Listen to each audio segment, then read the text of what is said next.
My name is Meenakshi Wadwha, and I'm Director of the Center for Meteorite Studies here at Arizona State University. I'm also a professor in the School of Earth and Space Exploration.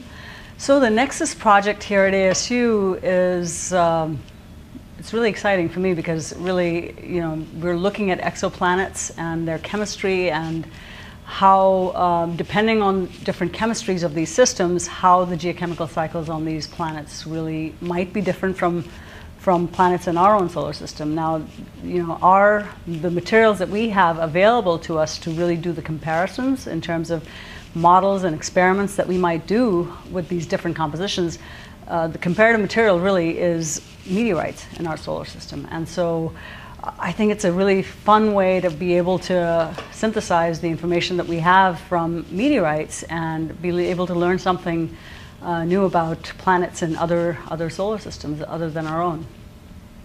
There really has been a fantastic revolution in just the last couple of decades, I would say, where we used to think that our own solar system might be the only one that had planets in it. But recently, there's been this huge explosion. There was a Kepler mission and other missions that have now shown us that just about any solar system that we look at outside our own has planets around it. And so just the probability-wise, I think we have to consider the possibility there's life elsewhere. I mean, that's like the big question that humanity can answer: is there life elsewhere?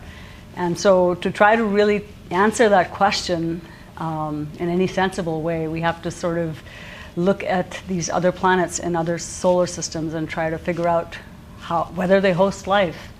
And that's kind of a fundamental question. Now, how to actually answer that question it's going to take a lot of work from here on out, because some of the techniques to be able to look at biosignatures on these exoplanets at the current time, it's very hard to do, but we have to take the steps to get there. And so the NExSS project, in a way, really kind of helps us to take those steps towards answering those big questions about whether there's life elsewhere in the universe.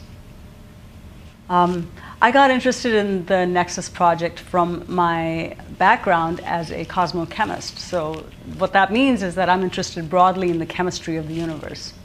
And how we wrap our minds around something as big as the chemistry of the universe, of course, from the perspective of somebody who studies samples, is by looking at meteorites. And so I bring an expertise in looking at extraterrestrial materials in our own solar system and their chemistry, and how we might bring that to bear in terms of understanding the chemistry of exoplanets and other planetary systems.